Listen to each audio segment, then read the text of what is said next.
believe I finally figured out how to put the screen in a horizontal orientation.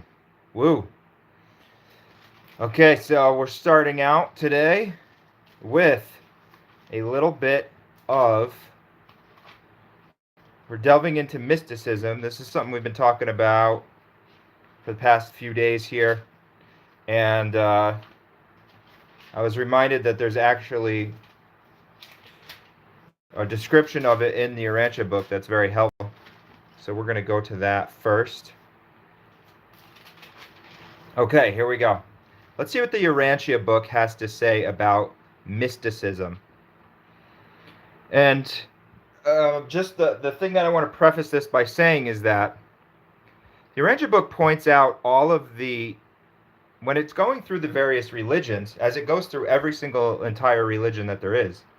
Well, I mean, there's a million religions, but the major ones. Man's religions, which have a thread of revelation in them. Because remember, there's been 5 epochal revelations. Jesus of Nazareth was the 4th. The 3 other ones before him were living beings as well. The Urantia book is the 5th. And they were influenced by revelation, but they also have an evolutionary aspect of them. Man took those revelations, and then they went forth and did their own thing with them. Sometimes they even destroyed the original revelation. Okay, the son and daughtership of God with humans, and the love of all human beings as brothers and sisters under that one God.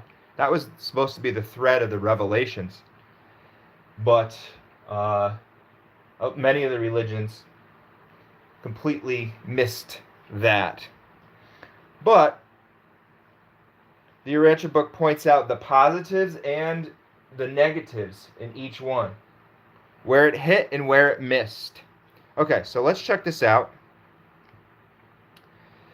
Mysticism, ecstasy, and inspiration. Here we go. Mysticism as the technique of the cultivation of the consciousness of the presence of God is altogether praiseworthy.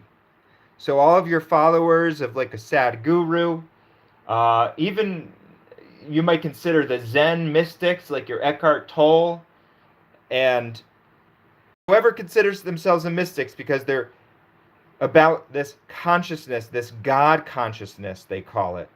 That is praiseworthy. So right there, it is giving credit where credit is due. But when such practices lead to social isolation and culminate in religious fanaticism, they are all but reprehensible. So it's taking that too far, or you're isolating yourself into a cave, being asocial or even antisocial. You're doing fanaticism, like building gigantic golden statues to your gods, and while people are starving in the streets. We can have golden statues to our gods once everybody's taken care of here on this planet. But remember, we're just learning, right? Everybody's on their path and we're learning. So this isn't condemnation or pointing a finger. It's just correcting. It's correcting the record. They are all but reprehensible. Altogether, too frequently, that which the overwrought mystic evaluates as divine inspiration is the uprisings of his own deep mind. See, there's not a discernment there because they're turning their own, which was supposed to be an open-minded mysticism, they're turning it into a religion. And when they're doing that, it's a human endeavor. Now, another way, okay, here's another really important example of this happening today. We have all of our hallucinogenic religions, the DMT, the taking of the substance from the toad. There's some sort of DMT bufa ceremony or something. I forget exactly what it's called. But how much more ecstasy and mystic is that? I mean, that is like going way off. And then people, when they're in there, oh, hey, if you just joined us, we're talking about mysticism, ecstasy, and inspiration. And I was just bringing up how um, today, this day and age, we have this psychedelic mysticism where it's based around taking various substances, acid, and all of that sort of stuff. So that is just a lot of things are welling up within their mind. They see this elf machinery. If you're a fan of Terence McKenna, then you've seen something like elf machinery. Um, that's just his own mind playing out. Maybe he saw a cartoon when he was a kid. And now, since all of us have heard about Terence McKenna and his elf machinery, now when people take DMT and they see it as well, they think it's a reality because two people have seen it, or three or five or 10. But it's really just the own uprisings of their own deep mind. The contact of the mortal mind with its indwelling adjuster, while often favored by devoted meditation, is more frequently facilitated by wholehearted and loving service in unselfish ministry to one's fellow creatures.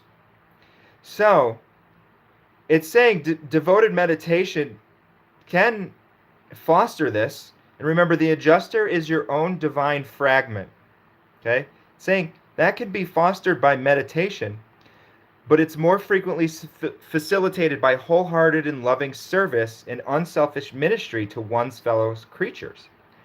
So instead of going off into the cave for 8 years, just really desire to be of service, help your neighbor cut his grass. And see, that's why we're getting into this well-grounded, well-balanced spirituality.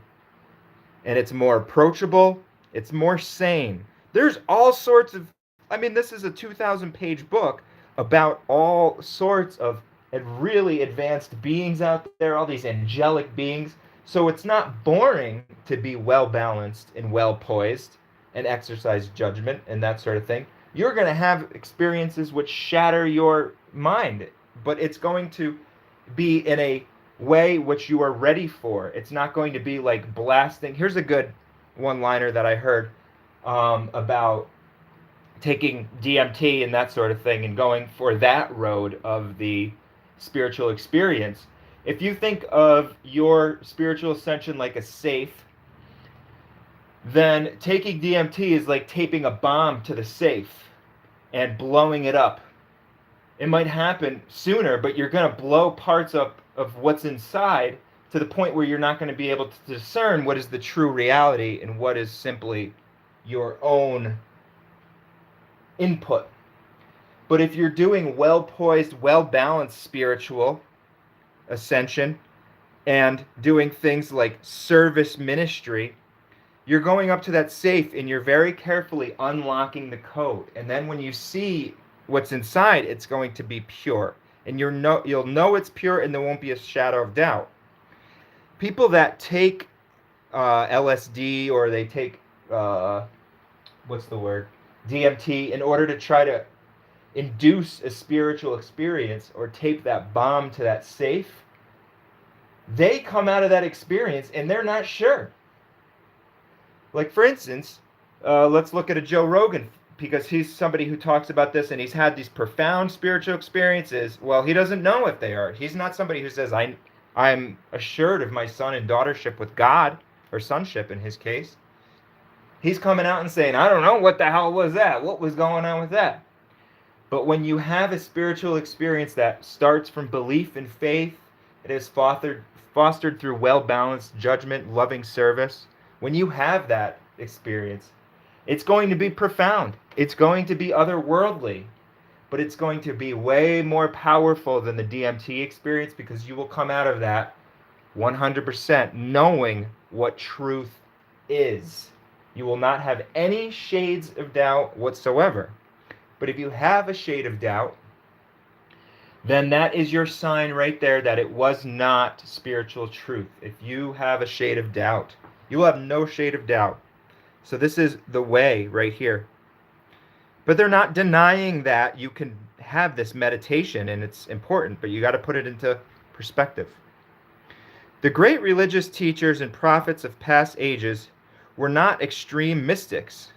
They were God knowing men and women who best served their God by unselfish ministry to their fellow mortals. Jesus often took his apostles away by themselves for short periods to engage in meditation and prayer, but for the most part, he kept them in service contact with the multitudes. So key. The soul of man requires spiritual exercise as well as spiritual nourishment. Religious ecstasy is permissible when resulting from sane antecedents, but such experiences are more often the outgrowth of purely emotional influences than a manifestation of deep spiritual character. Okay, so if you have a sane antecedent, but usually this religious ecstasy, somebody getting off flighty and going off and wearing the robes and saying that they're Jesus and everything like that. There's a pure emotional influence, usually, more often. See, this book is teaching about a sober spiritual character, but once you prepare yourself in a way that's more balanced, then the experience that the universe will allow you to experience are going to be that much more profound because you're ready to handle them. They're not going to blow you apart with a little bit of truth and sear you apart like a laser beam, which they would if they gave too much, then it would sear the person apart. Religious persons must not regard every vivid psychologic presentment and every intense emotional experience as a divine revelation or a spiritual communication.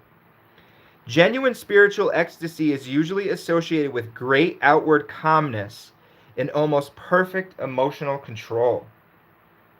But true prophetic vision is a super psychologic presentment. Such visitations are not pseudo hallucinations, neither are they trance-like ecstasies. The human mind may perform in response to so-called inspiration when it is sensitive either to the uprisings of the subconscious or to the stimulus of the superconscious. Okay? Remember, that is super meaning beyond. So it's beyond the regular consciousness. In either case, it appears to the individual that such augmentations of the content of consciousness are more or less foreign. Unrestrained mystical enthusiasm and rampant religious ecstasy are not the credentials of inspiration, supposedly divine credentials, right? So now that you're aware of this, whenever you see somebody with this rampant religious ecstasy and they seem like they're really off the deep end with their fanaticism, or they're out in the street with a bullhorn shouting, and then you can understand and know that is not the credentials of inspiration and supposedly divine credentials. The practical test of all these strange and religious experiences of mysticism, ecstasy, and inspiration is to observe whether these phenomena cause an individual, one, to enjoy better and more complete physical health. So if you have the drug path, LSD is your way to ascend spiritually, or marijuana, and you're harming yourself on a physiological perspective, your mind is no longer able to have these sharp functionings, these sober realities, then right then and there, that's not spiritual. You can wipe that out of your mind. That is, if it's opposed to physical health, it's not spiritual. So, again, in mysticism would be something like maybe they sleep on a bed of nails. That's opposed to physical health. You don't need to do that. In fact, that's that fanaticism. to function more efficiently and practically in the mental life. So if your religious ideas is making you insane, and it happens a lot, we see that, then you know that that's your sign. That's your sign to revert more fully and joyfully to socialize his religious experience. Okay, so you'll still be yourself. You don't have to then, it'd be much harder to socialize your religious experience if now all of a sudden you had some sort of fanatical vision and you realize that you're Cleopatra or something. And now you got to go to your family's Thanksgiving party as Cleopatra. And they're like, what happened to Sherry? More completely to spiritualize your day-by-day living while faithfully discharging the commonplace duties of routine mortal existence. That's why this book is a revelation. Oops, I'm not even in the thing. Okay. More completely to spiritualize your day-by-day living, right? While faithfully discharging, which means, enacting the commonplace duties of routine mortal existence. If you get too flighty with your spirituality, then you won't be able to do these things. Like, why would Cleopatra want to mow a lawn, or just go pick up the kids from school? She would send a servant to do that. So again, sobering type of spirituality. But this is not boring, folks. You're preparing yourself with this mindset to receive even more truth. It'd be like if you gave some sort of LSD to somebody who's already insane. It'd really throw them off the deep end. So if the universe, God, were to give a spiritual experience to somebody who's already, out there, that's going to really throw them off. But if they see somebody who's really well poised, man, the spiritual experience, the otherworldly, the profoundness is going to be literally that. You don't even have the concept for it. And I don't. I've had just glimpses in my most sober of moments. My diet is most balanced. My physical habits and my mind, I was doing just meditation and diet, but not going off the deep end. And that is when I experienced glimpses of this truth, and they really seared me. They really changed my outlook, but in such a positive way. And I came away from it knowing, wow, there's a reality to spirituality, and there is not any question or shade of doubt about that. To enhance his love for and appreciation for truth, beauty, and goodness. So there's another sign right there. These are really important. We'll have to make a separate video about this.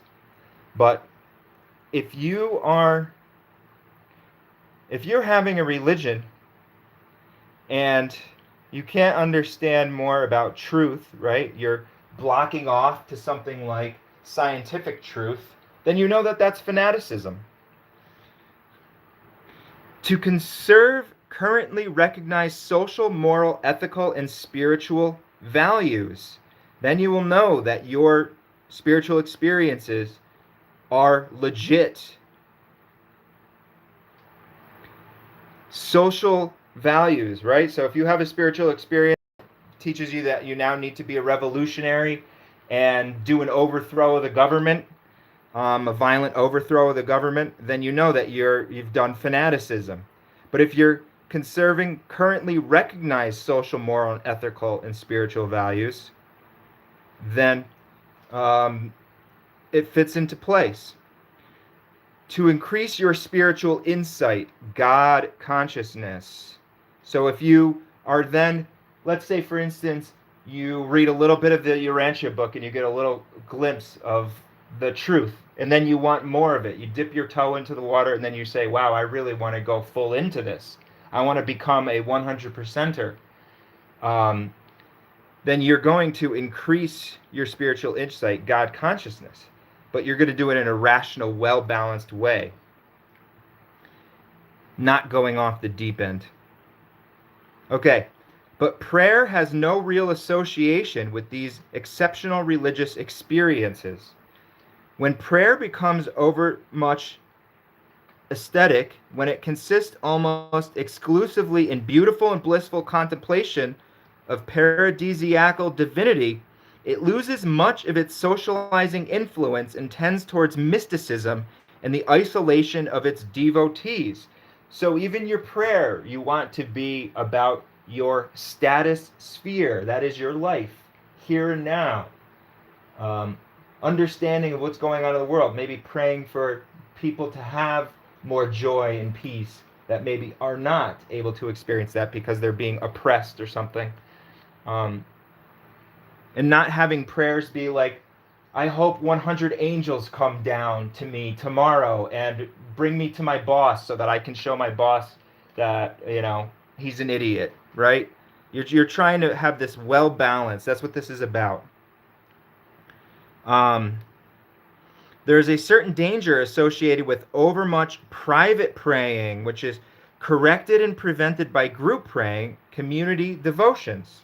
So they're again warning not to isolate. You want a spirituality that can be socialized, something that is really not flighty. That's a great word to use to describe it. If it's flighty and isolated, then it's bizarre, right? And we see all these various cults popping up all over the place. So that's just a little bit about mysticism.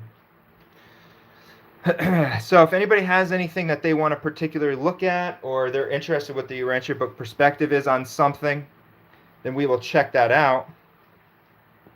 I'll go. We're going to look at some of the topics, and we'll see what pops out at us. All right.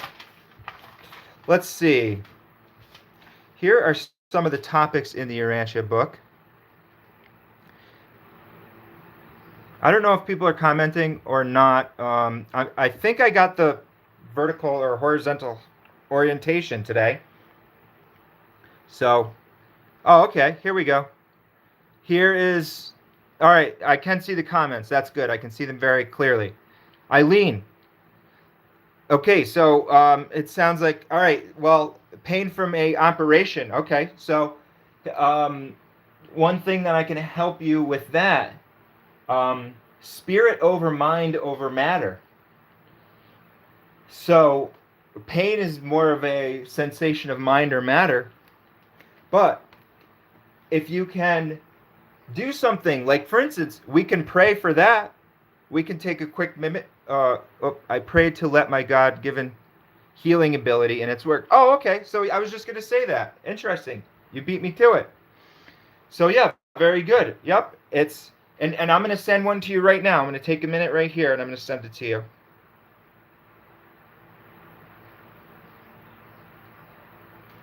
Okay, so that's exactly what we just read about, the socialization of prayer. So that way it's much more fitting and interpreted by the reality of this world.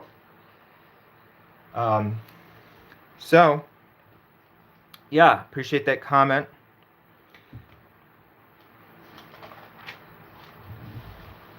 All right, so the part in the whole, I think this is some of the very deep type of topics in the Urantia book. Personal realities, matter, mind, and spirit. I'm curious because I want to take in some of that really deep over my head type of stuff. A lot of the times when you read the Urantia book, 137, you're reading it and it seems confusing, but what I've understood is that it's to be a lifelong study. So if you don't understand something right away, remember that could be you for tomorrow's read or the next day or so forth. Or maybe you need to have a little bit more life experience before you put that into place. And just keep in mind, one, that it's working on super conscious levels, and two, you also will gain enough that the parts that do click for you, the parts that do make you go, oh, okay, I get it. There could be a whole paragraph or page of stuff that's like, what the heck are they talking about? That stuff is so deep and beyond me. But then there's going to be one little line in there that's going to make you click on something that you've been contemplating and haven't quite fully put the grasp on. So let's see. The part and the whole. This jumped out at me. This is operative throughout all time and space with regard to all reality of whatever nature and inexorable and impersonal law, which is equivalent to the function of a cosmic providence. Mercy characterizes God's attitude for love for the individual. Okay, so you can think of the character of that love is mercy. Whereas somebody might have a character as a human parent or something like that, we might have a character of tough love. That's a human concept of love, this tough love. But the God's is mercy. Impartiality motivates God's attitude towards the total. So there's this evolutionary universe happening. We're not all perfected beings. Our world is not settled in light and life. That's impartiality right there. But that's part of the divine plan, that there was to be impartiality, and it was to evolve towards perfection as time goes on. The will of God does not necessarily prevail in the part, key, the heart of any one personality. But his will does actually rule the whole, the universe of universes. So that's why you can observe people going away from the divine plan. They have their free will. But there's an over-control here. That is allotted for and accounted for in the will of the universe of universes. In all his dealings with all his beings, it is true that the laws of God are not inherently arbitrary. It makes a lot of sense. Whenever you approach anything in spirituality, it should be logical, reasonable, it should take science into consideration, but it's not limited by science because faith is not able to be described by science purely alone, but we as sons and daughters of God have had the experience of what faith does for our life. Like Eileen and her, her faith in God. To you, with your limited vision and finite viewpoint, the acts of God must often appear to be dictatorial and arbitrary, right? Like, why did this kid die in a fire, but this rotten person gets to be the president of the world or whatever? The laws of God are merely the habits of God. His way of repeatedly doing things. Right, he just has to do his thing. And it's just going to be the perfect thing. And he's done it over and over for eternity. So it just is naturally going to become a law. And he ever does all things well. You observe that God does the same thing in the same way, repeatedly, simply because that is the best way to do that particular thing in a given circumstances. And the best way is the right way. That reminds me of a good quote. In man's world, we have this quote which says, the ends justify the means. And what that is that, sure, I needed to stab my partner in the back in order to climb the corporate ladder. But because now I'm in this position, I can make more money and I can send my child to an Ivy League school. So my child is going to have a better future. And so in that way, the ends justify the means. That's how we might think in man's world. But in the divine way, it is supposed to be the right means to the right end. And if you can't do the right means to get there, then that's not the right end. The best way is the right way, and therefore does infinite wisdom always order it done in that precise and perfect manner. You should also remember that nature is not the exclusive act of deity. Other influences are present in the phenomena which man calls nature, right? So it's not like, oh, why did God send this tornado down? It is repugnant to the divine nature. Oh, wait, I've got another comment. Whenever I ask God, give an ability to guide me, I've never been led wrong. Yeah. Can I see that again? such as strength, being loving, helping others, etc. He has given us everything we need to do right, His will if we choose to. Right.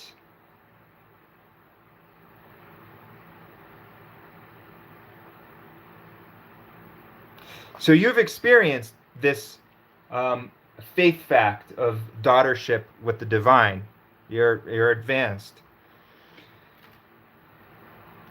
It is repugnant to the divine nature to suffer any sort of deterioration or ever to permit the execution of any purely personal act in an inferior way. It should be made clear, however, that... Oh, wait, I'm missing comments here, folks. Very much. Very good. Okay. Happy to hear it. It should be made clear, however, that if in the divinity of any situation, in the extremity of any circumstance, in any case where the course of supreme wisdom might indicate the demand for different conduct, if the demands of perfection might for any reason dictate another method of reaction, a better one, then and there would the all-wise God function in that better and more suitable way, right? Oops. We can just be assured of the perfection. That would be the expression of a higher law, not the reversal of a lower law, right? It's not that God had made a mistake. It's that we now reach the stage where we are going to enact the higher law. It's not like God is throwing his hands up going, oh my God, they're doing a war down there. What are we going to do? It's all accounted for. God is not a habit-bound slave to the chronicity, I'm not sure what that means, of the repetition of his own voluntary acts, right?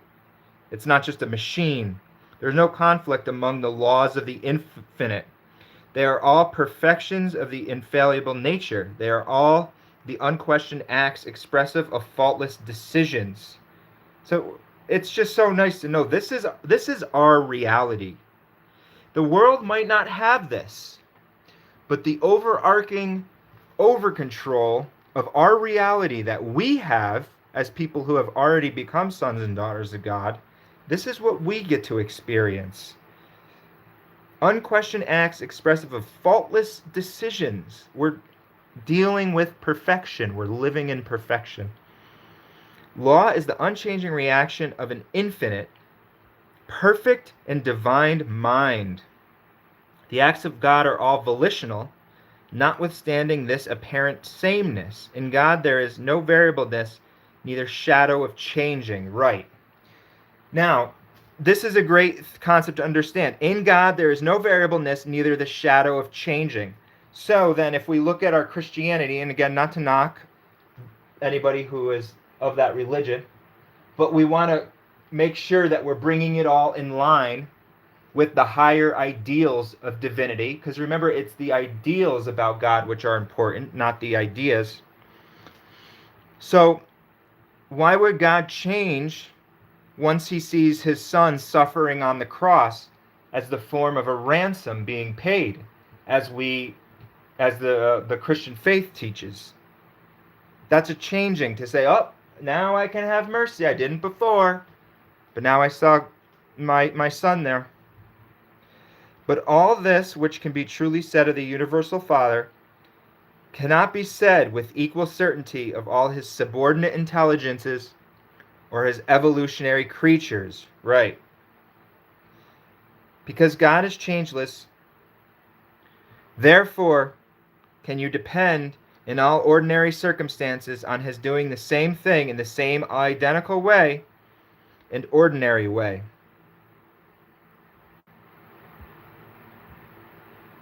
God is our constant. Yeah, right. Even though it might, because it's a living universe, it's a growing universe, so it might seem like there is a change, but it's just an enactment of a higher law. Okay? God, it might not seem like a constant from our perspective, but from the perspective of God, it is, because there's no surprises to that being. To us, we're experiencing more of his nature. So it seems like it's a change. It's different, Our tomorrow is going to be different than our today, but they're still going to have the same laws of physics, let's put it that way. Is the insurance of stability for all created things and beings. He is God. Therefore, he changes not. There you go. The assurance of stability for all created things and beings. And all this steadfastness of conduct and uniformity of action is personal, conscious, and highly volitional. Wow. There's an actual personality right here with us right now. For the great God is not a helpless slave to his own perfection and infinity. God is not a self-acting automatic force. So I think of like in Star Wars how they have the Force, and that's like their highest form of God, but it's not personal. Or maybe even in mysticism or something, there's a force that's not a personality. Buddhism and stuff. He is not a slavish, law-bound power.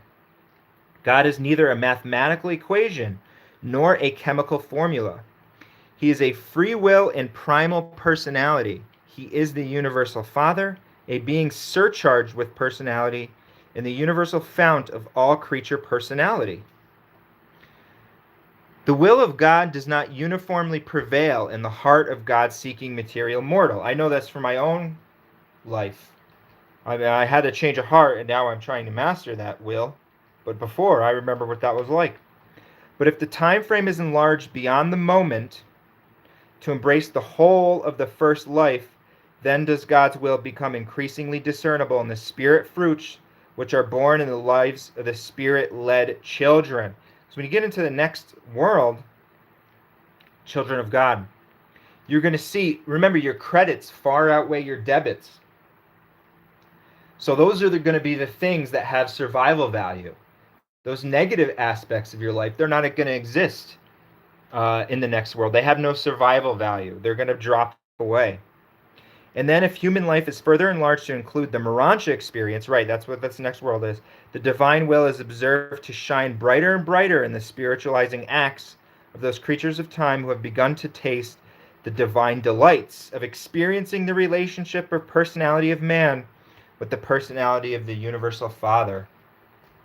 So that is a little foreshadowing right there. The taste of the divine delights. Fatherhood of God and the brotherhood of man represent the paradox of the part and the whole on the level of personality. God loves each individual as an individual child in the heavenly family. Yet God thus loves every individual. He is no respecter of persons. And the universality of his love brings into being a relationship of the whole, the universal brotherhood. That's a good quote. No respecter of persons means that it's if you had to respect one person, that means that you wouldn't have respect for the other. He treats all the same, no matter what level they're at on their spiritual juncture. There's no divine favoritism. The love of the Father absolutely individualizes each personality as a unique child of the universal Father, a child without duplicate in infinity, a will creature irreplaceable in all eternity. They're never going to make another personality pattern. God won't from you. The Father's love glorifies each child of God, illuminating each member of the celestial family, sharply silhouetting the unique nature of each personal being against the impersonal levels that lie outside the fraternal circuit of the Father of all. The love of God strikingly portrays the transcendent value of each will creature, unmistakably reveals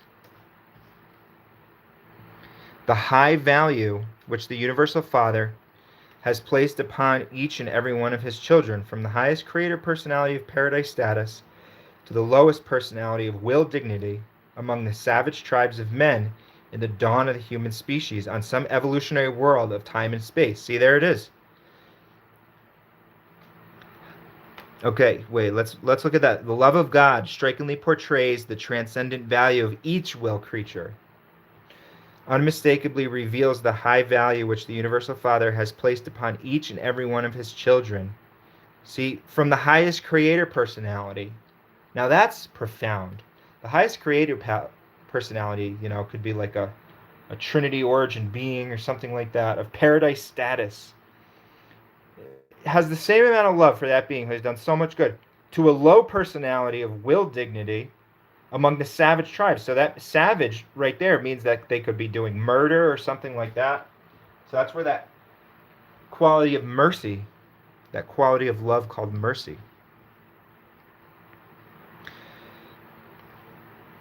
This very love of God for the individual brings into being the divine family of all individuals. So we're all equal on this path according to from the perspective of love of God, even though some might have administrator roles or superior roles like that.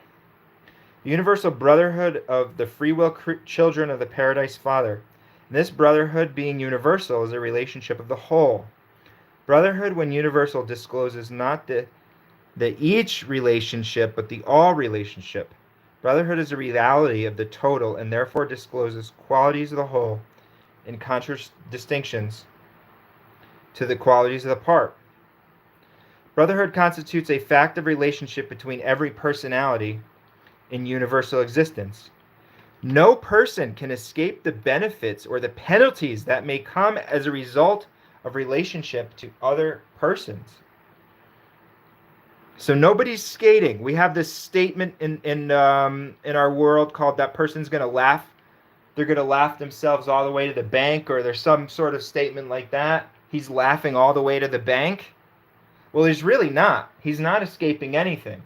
It's all. That's why this justice is a reality too. The part profits or suffers in measure with the whole. The good effort of each man benefits all men. The error of evil of each man augments the tribulation of all men. And we can see that with our world. If one person wants to do... Oh, wait, I got another comment. Let's see. Yeah, nobody's laughing all the way to the bank. I really appreciate that as well. Justice is inherent, a good one-liner to write in your heart and bet in your mind. Justice is inherent in the universe, but it is motivated by mercy. Yep, no one's skating. They might seem like it on this world, but we'll see. The error of evil men, each man... Wait, let's... okay. The good effort of each man benefits all men. The error of evil of each man augments the tribulation. It's like that rippling effect. As moves the part, so moves the whole. As the progress of the whole, so progresses the part. That's why they say one with God is a majority. That's another good one-liner for you. The relative velocities of part and whole determine whether the part is retarded by the inertia of the whole or is carried forward by the momentum of the cosmic brotherhood. All right, just a little bit more. We'll finish this one up unless you want to go to something else. But we're almost done with this section.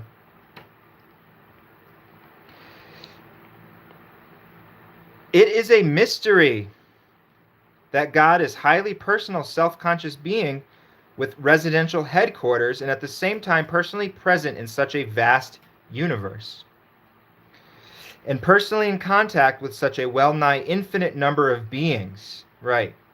That such phenomena is a mystery beyond human comprehension.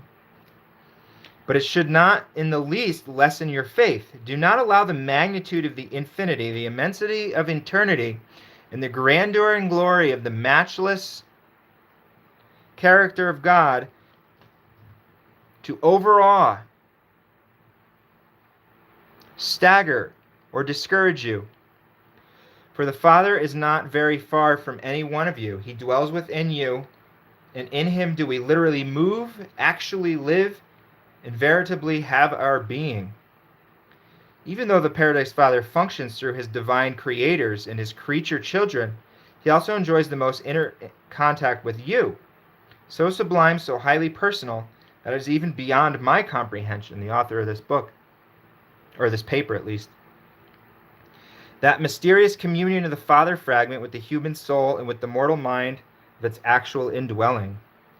Knowing what you do of these gifts of God, you therefore know that the Father is in intimate touch, not only with his divine associates, but also with his evolutionary mortal children of time. The Father indeed abides on paradise, but his divine presence also dwells in the mind of men. Even though the Spirit of his Son poured out upon all flesh,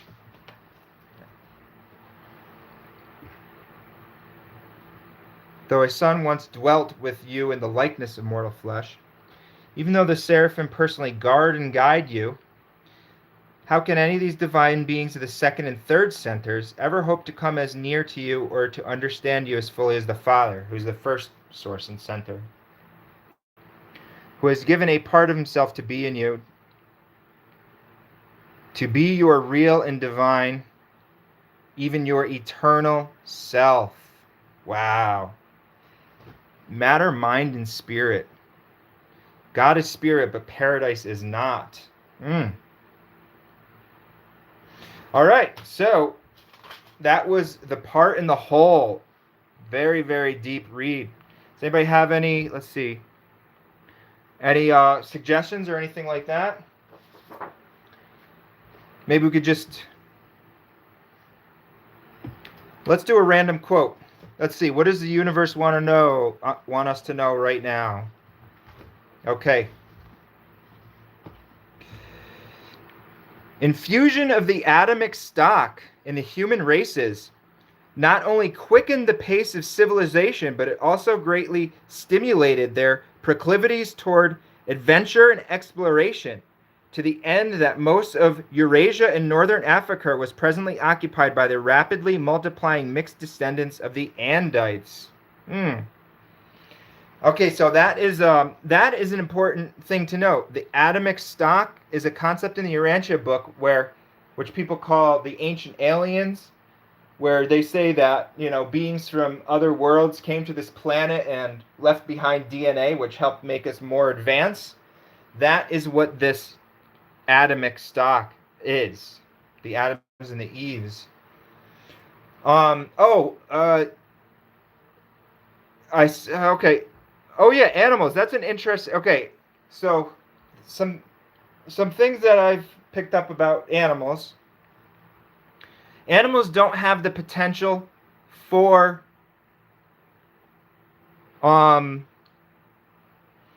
personality survival in the universe.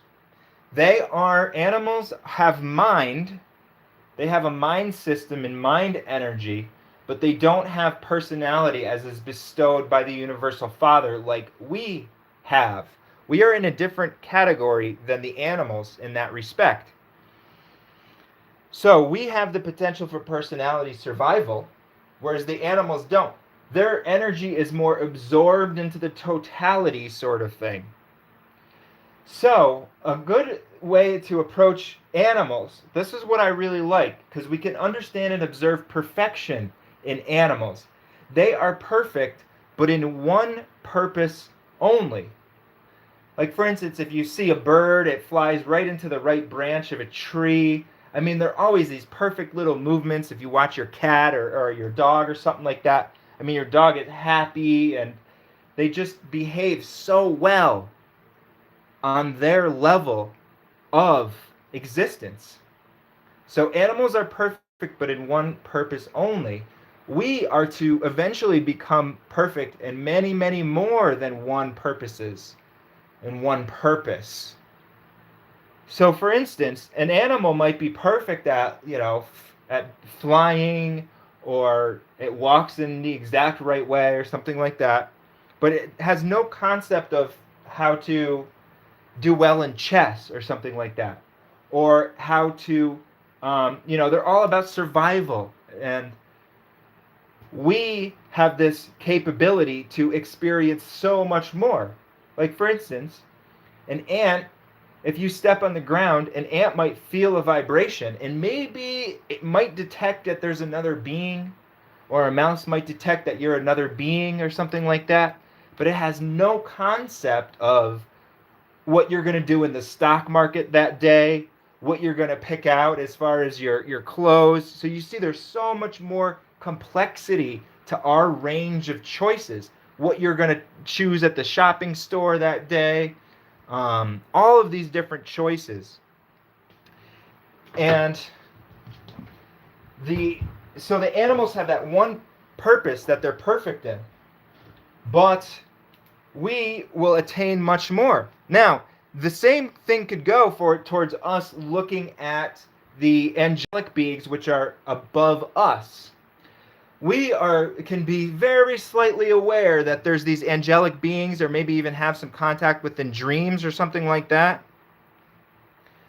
But we aren't aware of their activities. We're not aware of the realms that they are perfect in.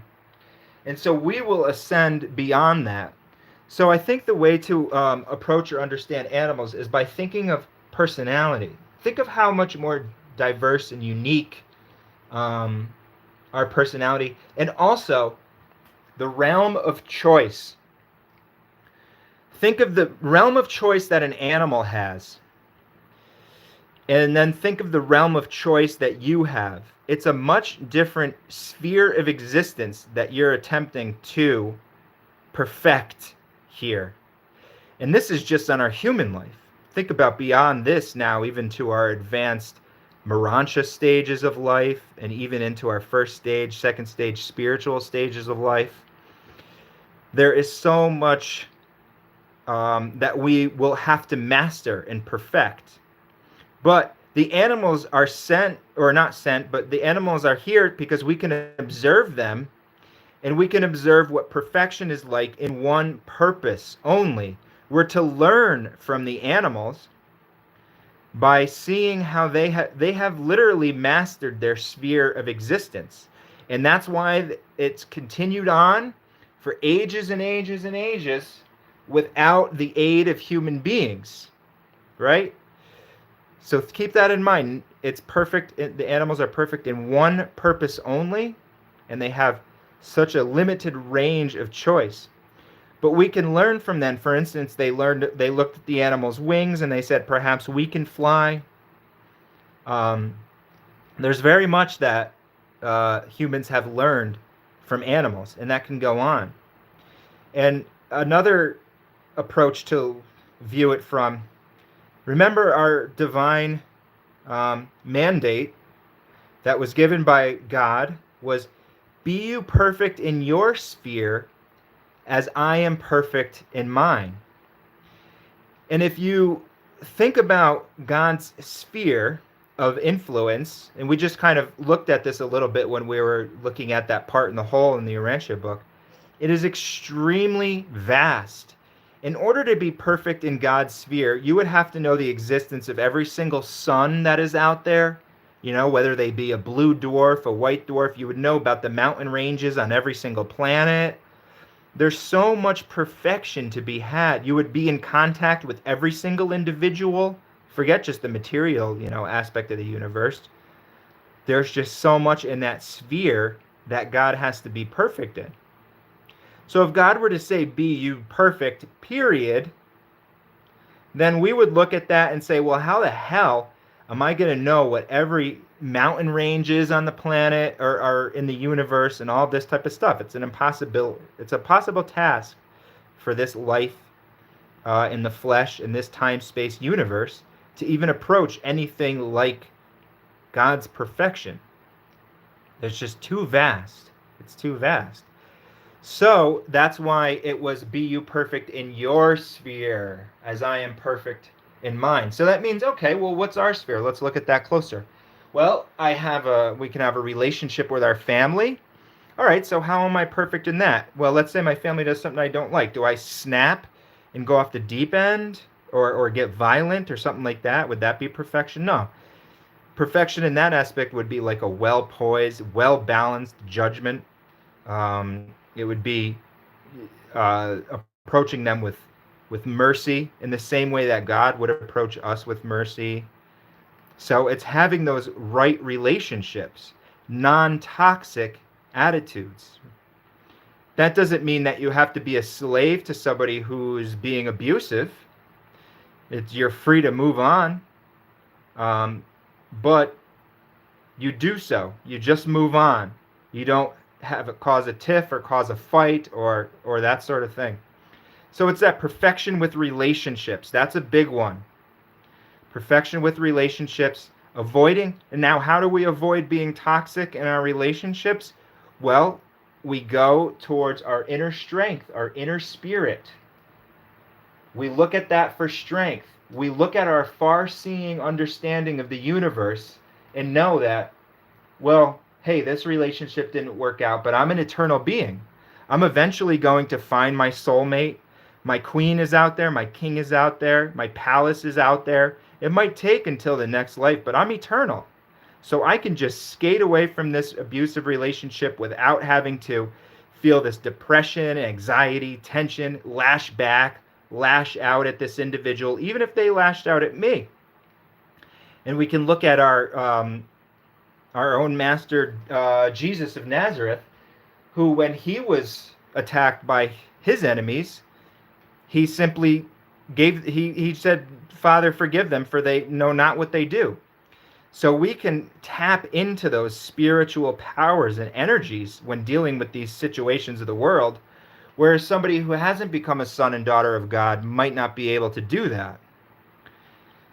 And so it's not only that God's saying, be you perfect in your sphere as I am perfect in mine, but he's also giving all the tools and equipment, examples, guides, and even a part of himself within us in order to wrangle that perfection.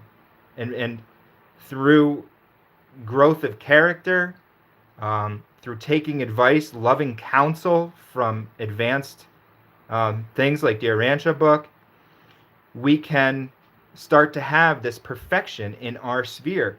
They say that Jesus was a perfect specimen of human self-control. And that is an important aspect to remember about Jesus. He wasn't just a God-man who could, he had to have a human experience as well. So he wasn't just able to do things because he was an advanced being. He had to do them because he was perfecting the human nature. So it's important not to take the human nature away from Jesus, because we share in that human nature. And we can say, oh, yes, I know that since Jesus did it, that I can do it well. He was perfect in his sphere as God was perfect in his. Now, to take this to the example of the animals, their sphere is so much more limited, but they are perfect in that one sphere. They don't have to deal with, like, an abusive relationship or something. They'll just run away. They don't have to contemplate, what my brother has a gambling addiction. Like, an animal doesn't have to figure out how to be perfect in that sphere. If it just senses danger, it just runs away. And it does so perfectly. They're always listening. I mean, it might get caught and eaten, but that's part of the perfection, because the other one was being perfect in its thing, right? So our sphere is more beyond what an animal sphere would be, because we have to deal. Oh, geez, my brother's got a gambling addiction. How is this? He just gambled the house away, or my husband just gambled the house away. How am I going to deal with that? So there's so much more intricacy. But don't forget, we have something that the animals don't in order to deal with that, and that is an indwelling of the Father fragment, an indwelling of the Spirit that we can access and use. And you have to be open to the revelation as well. If you're open to the Urantia book, you will find so much wisdom, guidance, counsel, really, really searing ways to navigate. It's not just far off, this master controller and this central universe and these super Nathim and these omni Nathim. That's more the first part of the book, the complicated, what is the universal absolute, That's more the first part. But then there's other parts of the book that are just super steering ways on how to navigate your life, your day-to-day daily existence.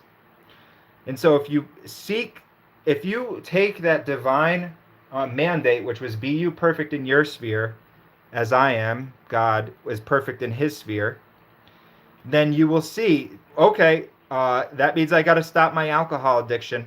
That's not perfect. That's not even from the perspective of man's science, we know that that's not perfect because it's going to give you like stomach cancer, liver cancer, whatever it does. So if you take that, then it's a great guide, and that is the only thing. That's the only mandate that God gave to the universes of time and space. Be you perfect, because that's all he had to say. Be you perfect in your sphere as I am perfect in mine. And now every single bit of right and wrong is going to come to you, whether or not it's positive, whether or not you should do it. Let's say I used the example earlier. Let's say you're in a corporation. Let's say like a Mark Zuckerberg, just to use an example that we are aware of. And you're starting Facebook. And some of your fellows have helped you along the way. Well, he stabbed them in the back and took the idea. Remember there was that movie about that? I never saw it, but I'm slightly familiar with that. And I believe Bill Gates had a partner as well. So that's what's going on in man's world, right? Our human our human lower nature, they both stabbed their partners in the back, and now they're the billionaires with, hoarding all the wealth and all of that sort of stuff. And they justify it in some way, shape, or form. They're always going to find, and you're always going to find, and I am always going to find a way to rationalize our debased tendencies. They might say, well, this way I can give my kid a better future. Yeah, sure, I stabbed my friend in the back, but now my kid can go to an Ivy League. And, or same with, oh, geez, well, I'm gonna have this six pack tonight because I had a hard week. I did have a hard week, so I am gonna go out and buy all this frivolous shopping stuff because shopping is my addiction. We'll find those ways to rationalize and justify them always. And that's why our rational mind can be one of our most dangerous possessions. Because of that fact, every single one you can rationalize it. You'll find some way.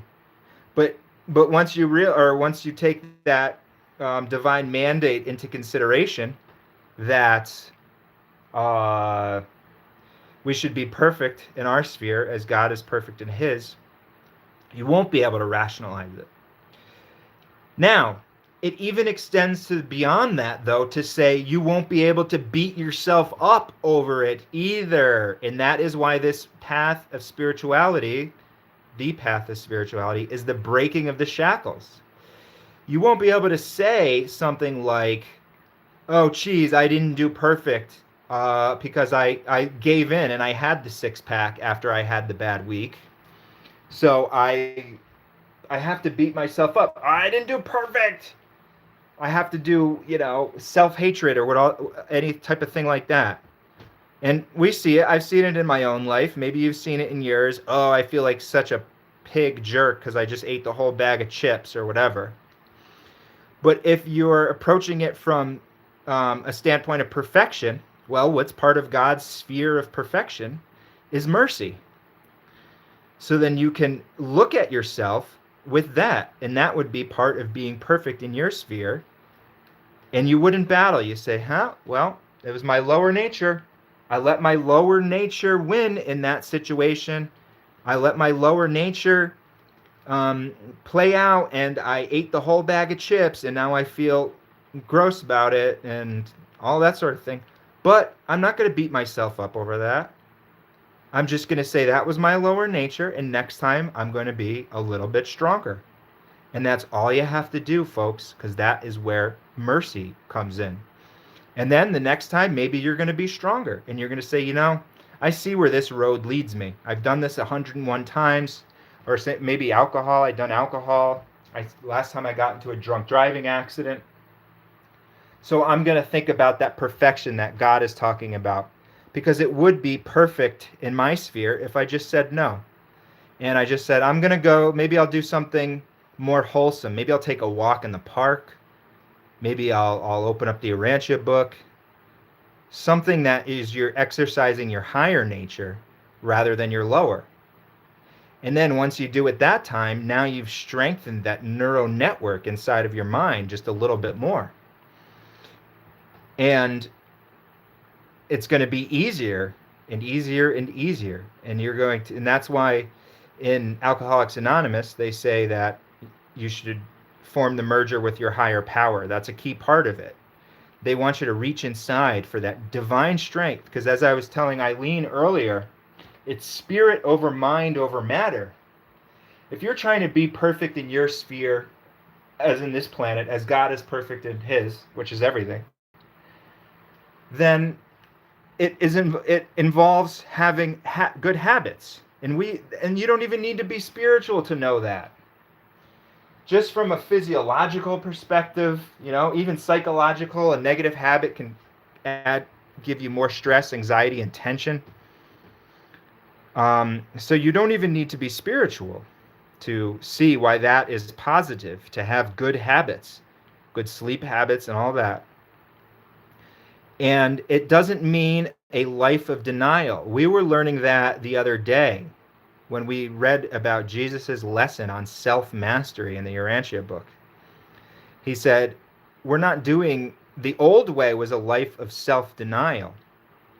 We're simply inspired by the goodness and love and the beauty and the joy of the universe.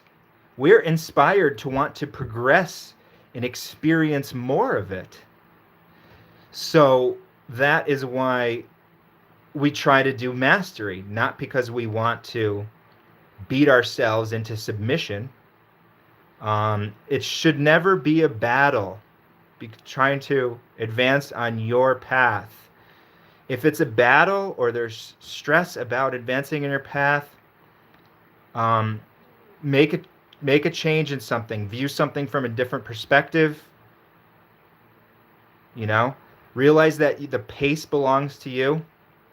So when you realize that you're indwelt by a fragment of the divine and that you're potentially eternal, you can say, I don't need to master alcohol today. It would be better if I did, because then I wouldn't have to face the DWI or whatever may come. Because remember, as we read in the Part in the Whole, there's always going to be some sort of justice in the universe. Nobody's skating. And that means, unfortunately, we're not skating either, even as sons and daughters of God. We want divine justice. We want it to apply universally to everybody. Just because you're a son and daughter of God doesn't mean that you're a completed spirit, right? Just because you've made the faith leap in order to say, yeah, I realize that this is the path. Son and daughtership is the path. It's a faith walk, and this is how personality survival works, is that I align with God, I align with spirit, and that's how I live after death.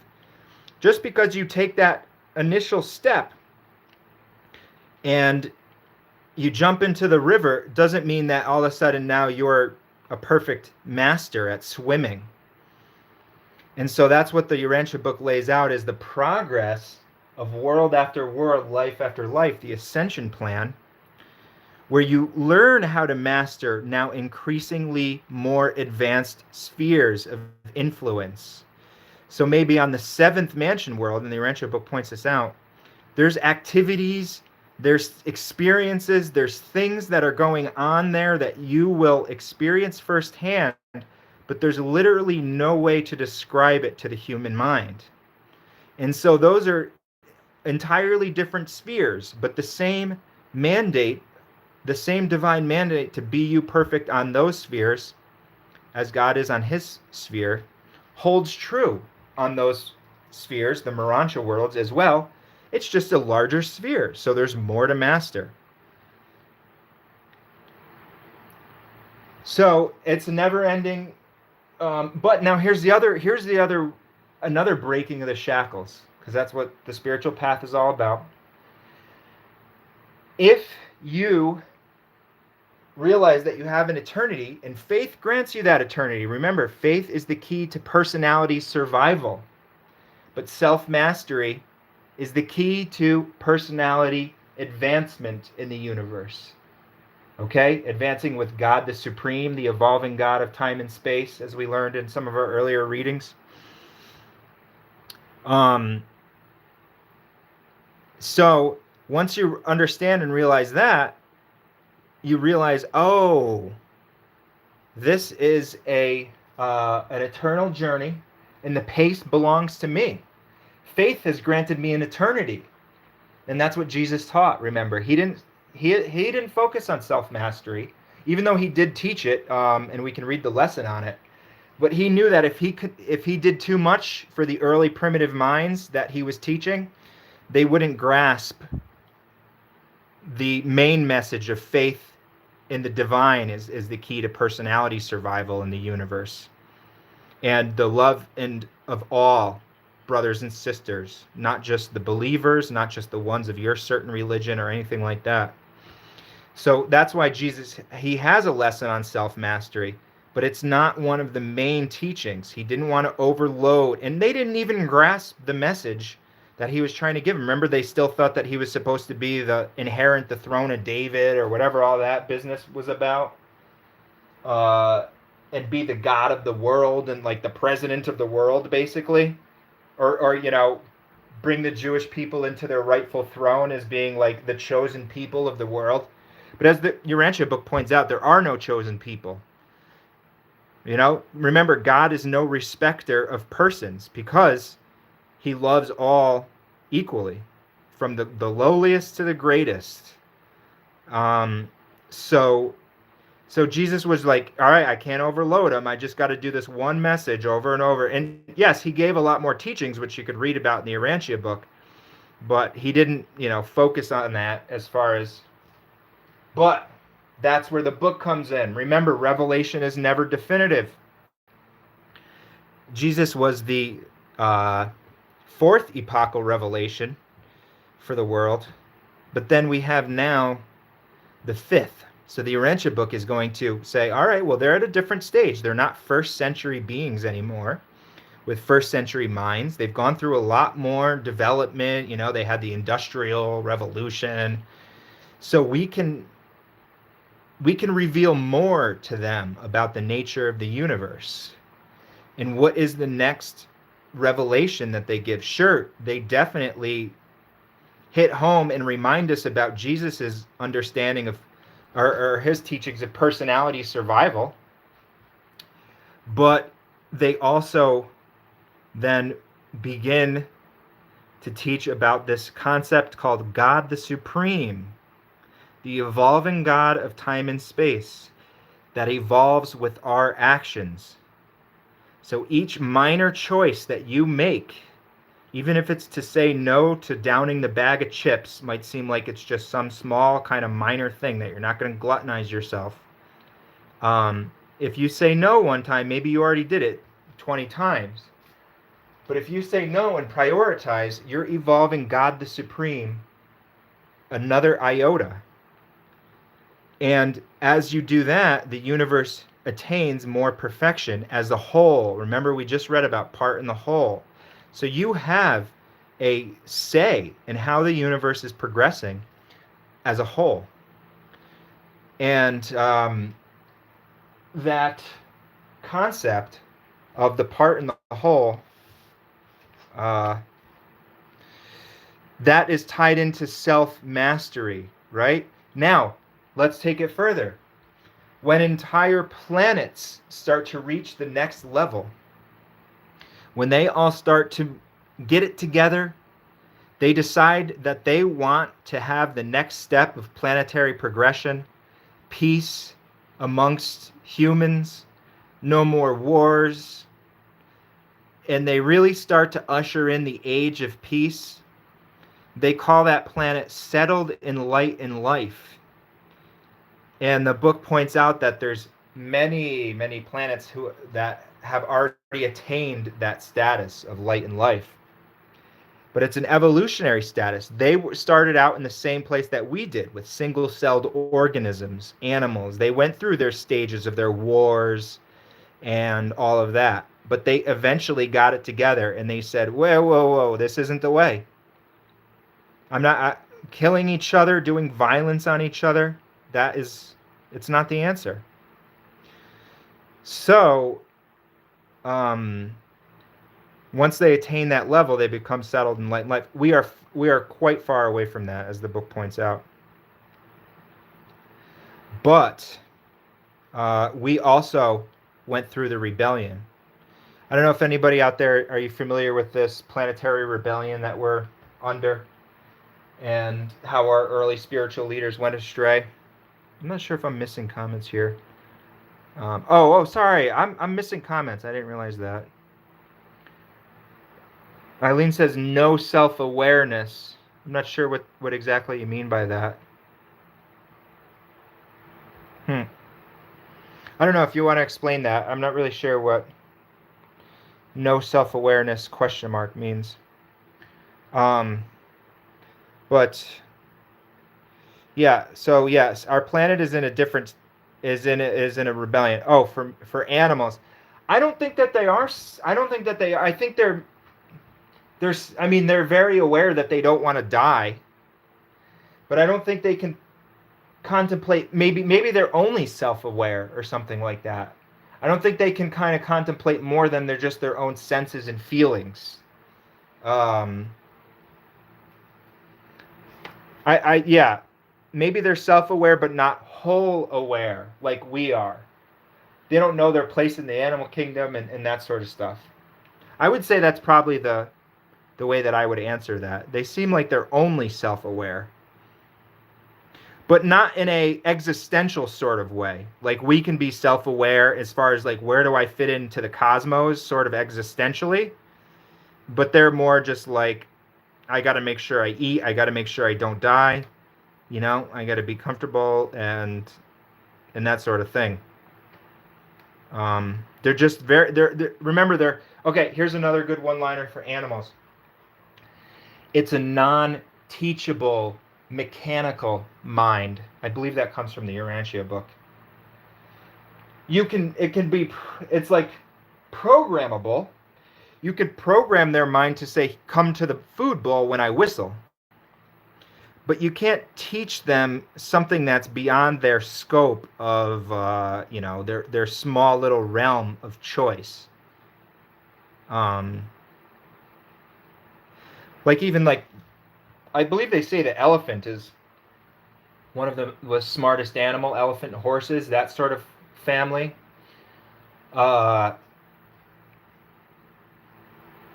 they can do things like, you can tell an elephant to paint, but how would you do that? You'd probably have to give it food, and it's really only just going through motions because it's figured out that that's how it's going to get the next little bit of food. You're programming. You're not teaching, like, you can add beauty into the universe if you paint, elephant. That would be teaching it. You're just programming. Say, if you wipe this brush on this canvas, I'm going to give you a snack. Are animals a gift from God? It's all part of the divine plan. It's all, of course, obviously, if you're observing, here's another good thing to know. If it's true and beautiful, then it's also good. If it's good and beautiful, then it's also true. So if you look at an animal and say, wow, that thing is good, and that thing is beautiful, that thing is true, right? But if one of those things is missing, then it's not the other two.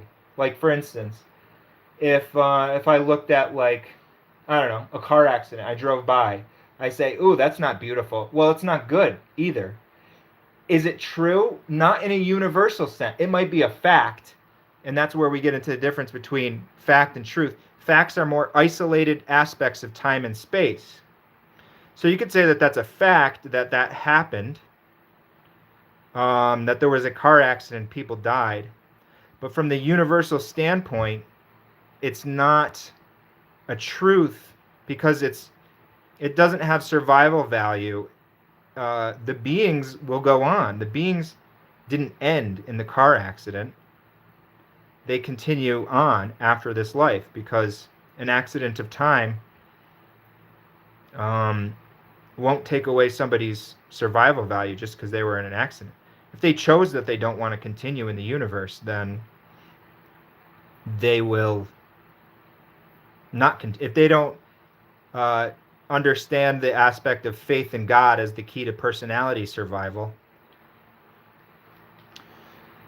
I okay. I I'm I have this method of drawing that I equate to some sort of channeling where I don't know what I'm making.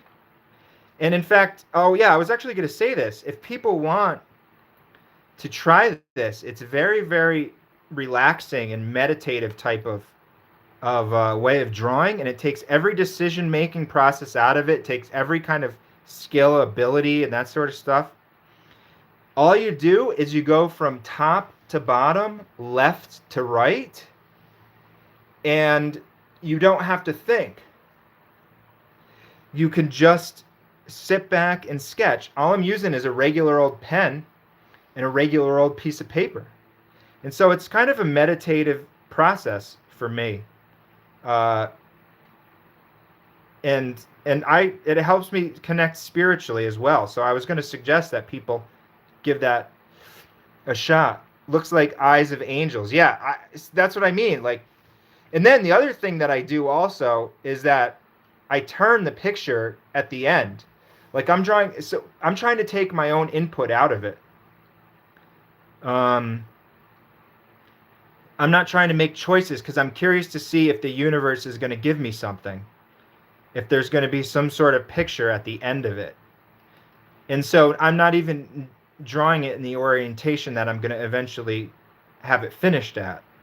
I'm going to turn it at the end. So that way that takes even more of my own input out of it. Because I'm not even seeing it in the way that it ends up.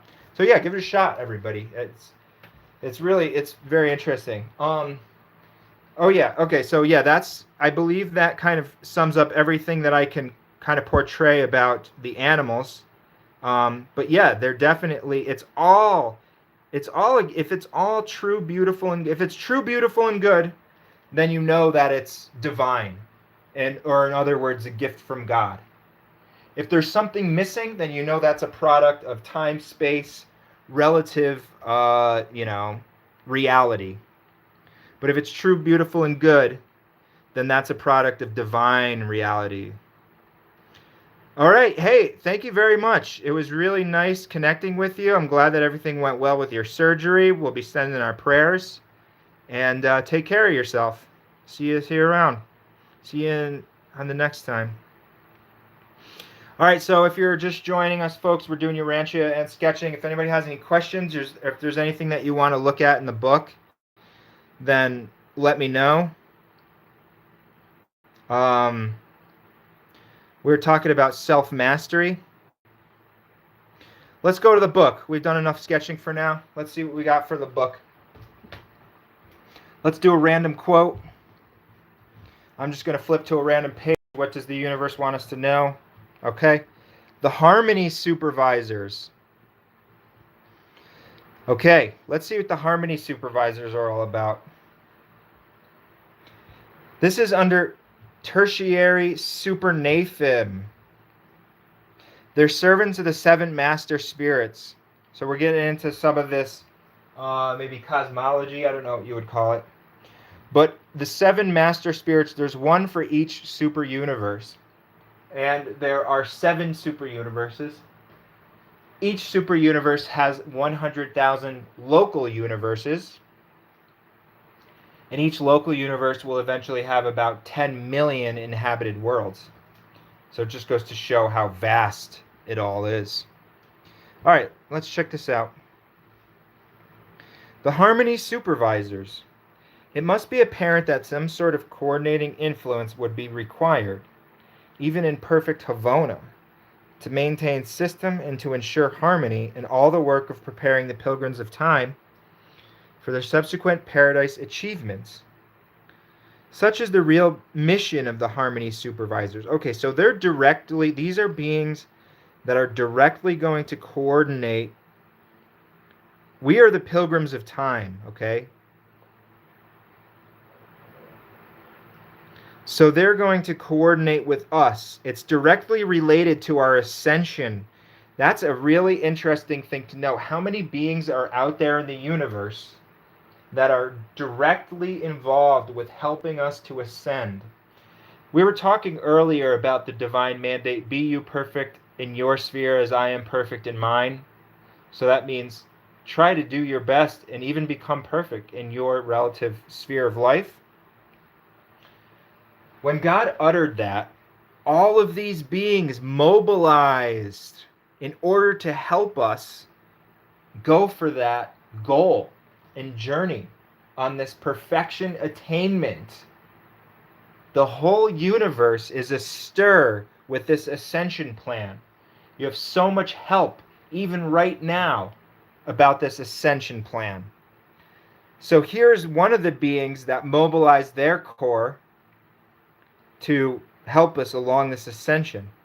This is the main goal of this universe age right now.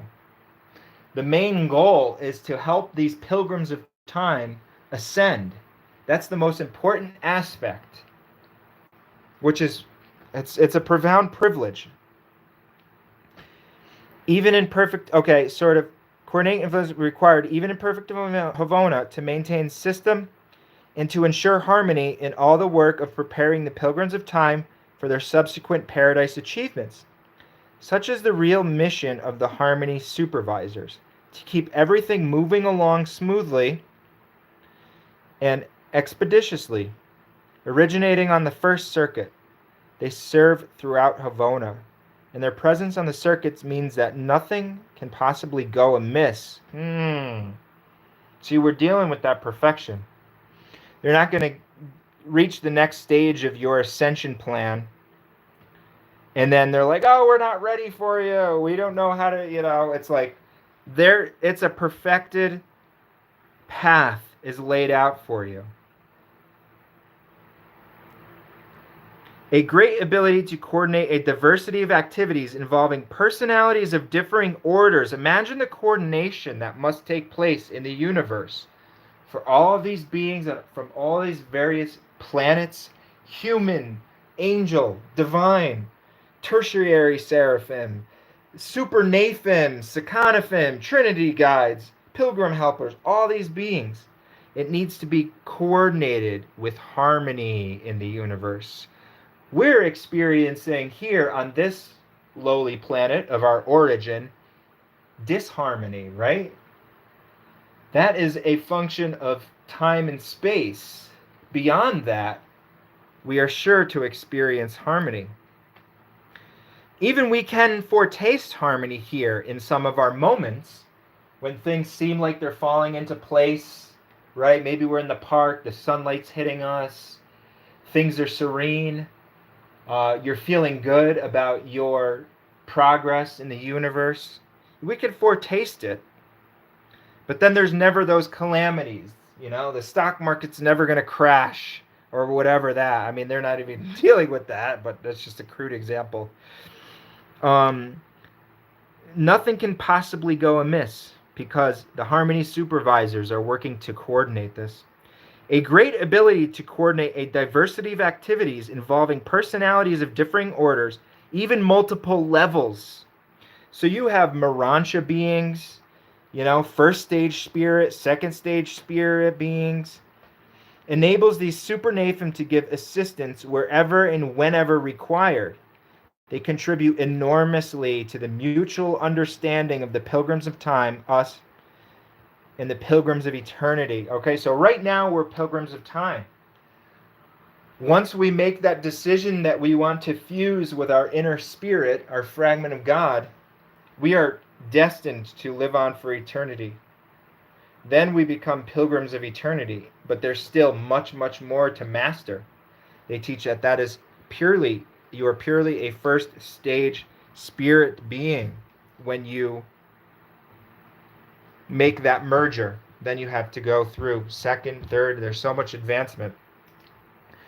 So if anybody has any Urantia book questions or something that you want to look at, um, we're doing some Urantia. We're going back and forth between some Urantia and some sketching here. If you want to follow along with the sketching, it's a very simple technique. I just go top down and then over, taking all of my input out of it just with a regular old pen. It's kind of like an automatic process, top down and over. Something that I was intrigued with recently, if you've seen some of the recent videos, is Eastern mysticism. And the Eastern mysticism has many great advancements that helped people understand spirituality to a greater degree. The Urantia book is very good about going through all of these major religions. And what it does, because remember, we're about uplifting. We're not trying to point fingers and say, you did this wrong or that. It's about taking all of those and finding the good in them. But it also says this is where they could have done better. So it's a constructive criticism of these various religions. So, and it did it with all of them: Buddhism, Hinduism, Judaism, Christianity, and it even did it with the Eastern mystics. But one of the things that I was looking at was how they describe your path to spirituality should be well poised, well balanced, with good judgment. A lot of times there's a fanaticism in mysticism. You have to like put on the robes, go into the cave, do the meditations, and this is saying you want to socialize your spirituality. So it's kind of countering that flighty type of thing. It's saying it should all have some sort of logical, process about attainment. And then it even goes on to say that it can be, in fact, it can be detrimental to somebody's growth if they're too fanatical and they're not socializing their understanding, right? You want it, and again, we looked at the part and the whole. You want this to fit into the whole.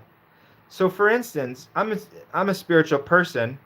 I still want to be able to go to my family's Thanksgiving, and I want to be able to relate to them and synthesize that with my spiritual journey, and then but I don't want to go there to my Thanksgiving and say, I found out that I'm actually Jesus Christ, or some sort of fanatical type of thing, and then have them be like, oh, what's going on with him? Because remember, folks, the best proof of the existence of God that you can give to another being is from your own mode of living, how you are living. So if I go fanatical, then that is going to turn them away from wanting to become spiritual. But if I go with well-poised, well-balanced, just regular old me with my personality, and there might be an opportunity for me to help somebody out, and I jump up and I take it, then they're going to see that. Or there might be an opportunity for me to not fall down stinking drunk because I'm prioritizing my eternal career. Then they're going to see that, and they're going to say, wow, he's got quite this poise. How does he have this inner strength? How does he have this growth of character, whatever? So it's those small types of things, just exhibiting a mode of living that is virtuous. And a good one-liner that you can write on your heart and embed in your mind: exchanging vices for virtues. And remember, you do that at your own pace. It's never to be a battle. But when you exchange those vices for virtues, this is how you're showing people that God is a reality, is by showing them that there's a mode of living which has a strength that is beyond the human intellect. a strength that can master addictions, that can traverse the problems of the world. And it can do so with grace and harmony, then that's the only possible proof that you can offer another being of your son and daughtership with God. There's nothing else that you can offer. All right, let's do another Urantia quote. Does anybody else have any quotes that you want to check out? Let's just do a random. Let's see here. Okay. We're looking at development of the state. See, I was explaining earlier how the Urantia book not only we just looked at these very deep beings, the harmony supervisors, and how they're talking about Havona there, right? Which is well beyond even our super universe. Havona is the central and divine universe. So it seems like, oh, geez, is this Urantia book just like this kind of, far off revelation? I'm not even going to experience these things for who even knows how long. Well, no, it actually has a lot of searing information for our times, okay? This is the quote that I came to right now. It talks about the state, development of the state.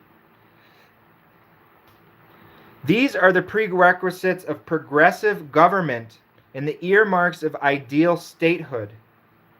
Urantia, our planet, is far from the realization of these exalted ideals, but the civilized races have made a beginning. Mankind is on the march toward higher evolutionary destinies. So that's a positive statement. It's, you know what? It's not positive. It is purely factual. It's fact as well as truth. We are far from realizing the ideals of statehood. Another good one-liner talking about this level of existence. Politics should have no place in government, because politics is all about your side versus my side. We'd rather our side win than we would rather perform good governing for the people, right? If it was purely about government, it would just be about both of the sides getting together, presenting the data, presenting the facts, in order to come up with the best policies and plans for all, right? You want the greatest amount of good for the most number of people. And that's what the ideals of statehood are. But unfortunately, we have politics, which is his side versus my side. And so we're nowhere near the exalted ideals of statehood. But we've made a beginning, okay? So that's why there is a positive aspect of the reality. We're on this march, and it could take 1,000 years. Government of a neighboring planet.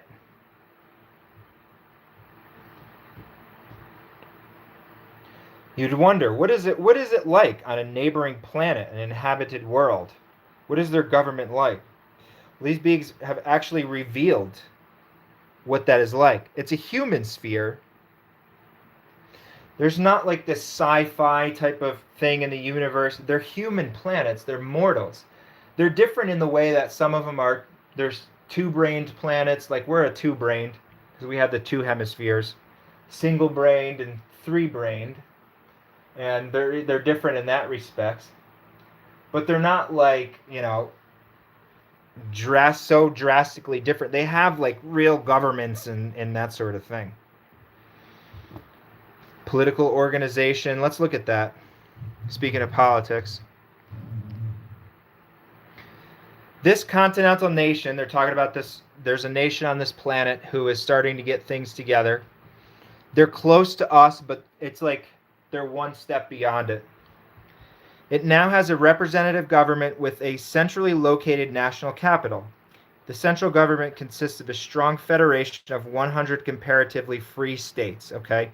These states elect their governors and legislators for 10 years, and none are eligible for re-election.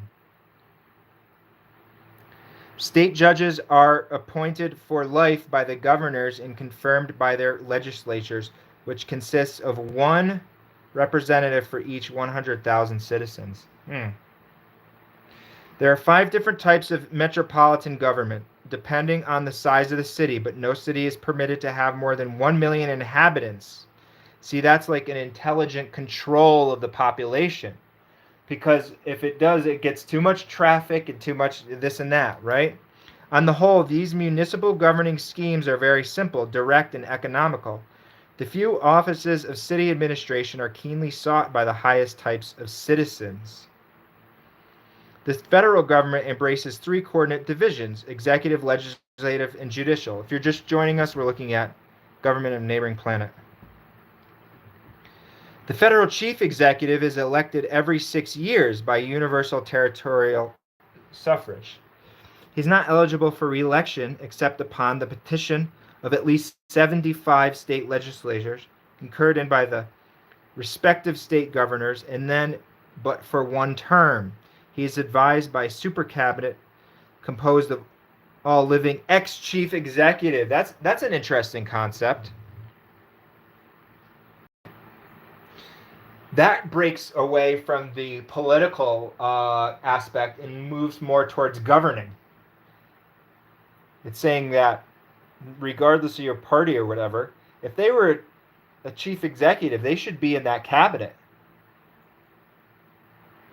If anybody has any topics or anything, let me know. We're just looking at government of a neighboring planet. The legislative division embraces 3 houses. All right, let's skim through this. See if there's... See how it gets very detailed about what this neighboring planet's government is like. But one thing that I will say about this, it does reveal that the betrayal of public trust is punishable by death on this planet. They look at that as such a drastic wrongdoing, and it is. If you are a corrupt official and you steal from your constituents or you do underhanded deals, corruption, you're affecting so many people's lives. You have the responsibility of so many people's lives. So they take that very seriously. They're trying to eliminate corruption because corruption really affects so many people. And that is exactly what we should mimic. We should have that for our public officials. How many of our public officials get away with ruining people's lives because of their policies? In fact, look at the planet as a whole. Look at our climate change disasters. How many of them are going in there and then just doing the bidding of their donors, and they're taking the whole ship down? Let's see. Urantians should, however, take notice that their sister sphere in Satania, that being the name of our system, I believe it's 1,000 inhabited worlds in a system, family has benefited by neither magisterial nor bestowal missions of the paradise sun. See, they're not like they didn't reach the next level because a being came down and told them how to enact their lives. Neither are the various peoples of Urantia set off from each other by such disparity of culture as separates the continental nation from its planetary fellows. They have on their planet, one nation is extremely advanced and the rest of them are very much backwards. So they sort of began this like isolationist type of policy towards, they didn't want to revert back to those primitive governments. See, this is disparity of cultures, right? That separates this continental nation. We don't have that on our planet. The pouring out of the Spirit of truth provides the spiritual foundation for the realization of great achievements in the interest of human race of the bestowal world. See, we should be more advanced because we've had the pouring out of the Spirit of truth. Urantia is therefore far better prepared for the more immediate realization of a planetary government with its laws, mechanisms, symbols, conventions, and language, all of which would contribute so mightily to the establishment of a worldwide peace under law and could lead to sometime dawning of a real age of spiritual striving. In such an age is the planetary threshold to the utopian ages of light and life. We have everything in place that we need in order to have a utopia. But people don't want it. They don't want it individually, and we don't want it collectively. No, I'm not saying you or me. I'm saying people who aren't ready to take the next step in their understanding of the universe and to embrace the spirit of truth and to embrace the fact that they're indwelt by the living and divine God. They are not ready for that, because what that means is that you're going to have to exchange vice for virtues, which, as we learned yesterday, that is a positive thing, because as you do that, you're letting go of stress, tension, anxiety, even things on the mundane level like medical bills, right? A vice might be, some sort of food addiction. Well, we know that you're going to have increased medical bills if you continue to go after that vice. That's just a fact. So when you exchange vice for virtues, that's why it's a breaking of the shackles. You're not giving anything up, folks.